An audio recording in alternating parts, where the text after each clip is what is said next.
work explores identity, belonging, and imagination, and my story tonight is titled The Golden Hour, which was inspired by a song by Jay called The Golden Hour. So what's happening behind is just trying to get my background music happening while I'm going to read that short story.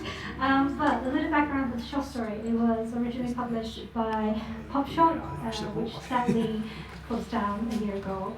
It's one of my favorite magazines, and I thought I need to share this piece again because I love it. And it's perfectly matching with the vibe tonight. And yeah, just want to I think actually don't worry.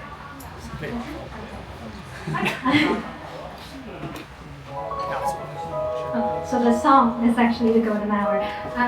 So I'm a prose writer, so I'm just going to read this short story right now. She jumped out of the wagon with hay all over her dark fur and dashed across the daisy field as the sunlight cast down on her like a golden drapery descending from the sky. She could feel her muscles churning under her pelt. Her toes and fingers were stretching. Her bone structures were reforming. Her nose shrunk and her ears shortened. Colors aside from blue and yellow split into a vision. And gradually she was no longer on 4 limbs and was running with 2 legs only. When she reached the edge of the field where the waves were softly hitting the cliffs, she parted her lips and allowed the long white dress he had given to her to drop from her mouth. After slipping into the dress, she sat on the grass and waited. The sky turned milky yellow when that familiar voice echoed from behind. "There you are. I thought I'd never see you again. Where have you been lately?" She turned to grin at the boy with dusty blue eyes and hair that looked like a curled smoke. "Look at her. Isn't she full of energy?" The boy showed her his phone. "She always does that whenever I play the violin or the piano, chasing after her tail and twirling in circles. Silly dog." A black Labrador was in the video, prancing and jumping. The girl didn't reciprocate his excitement towards the video. Her eyes, sparkling with anticipation, were fixed on a long black case he had brought along with him. "You don't like dogs?" the boy asked. The girl didn't respond. She kept her gaze on the case and her tongue was dangling out of her mouth. "Ah," the boy realized, "you are an impatient one, aren't you?" He opened the box where a violin sat in it. "I came up with a new piece last week and..." "Oh," he giggled after being surprised by the girl springing up from the grass and running towards the middle of the field.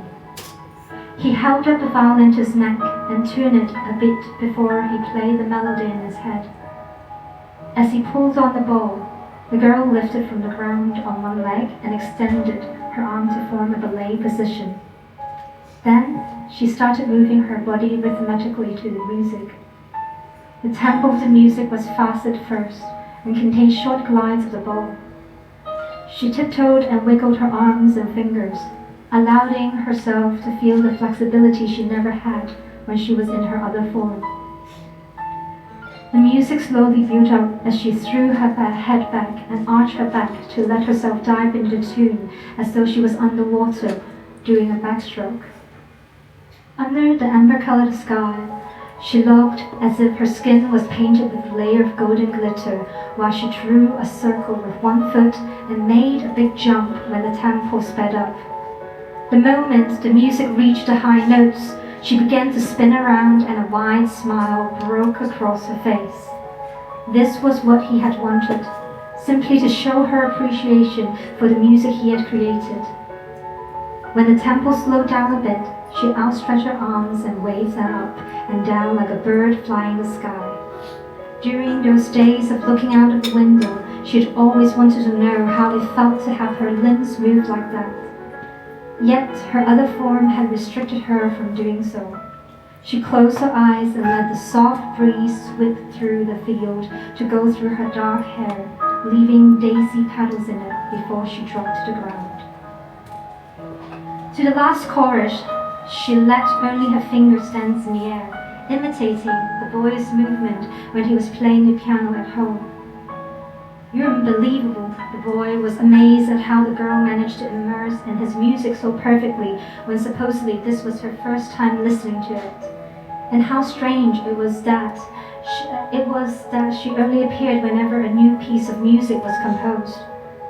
He drew his bow slowly, letting the final sound of the violin dissolve into silence when the sun was almost devoured by the sea line.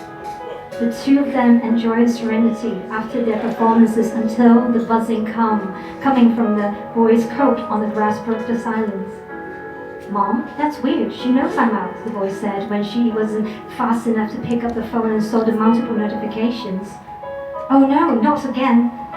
Sorry, I have to rush home. It was great meeting you." He started packing up.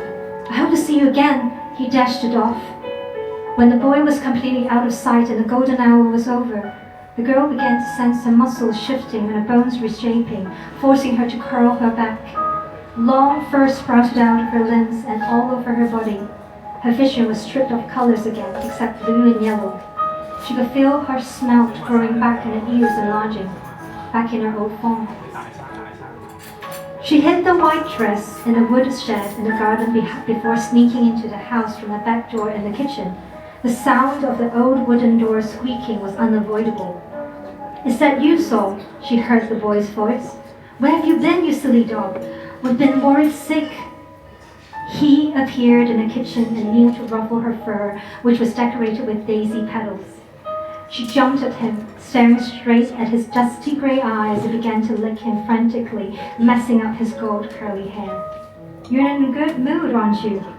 Don't think you can get away with this by licking me. It doesn't work." He fell to the ground and laughed. That's the end. Thank you very much for listening.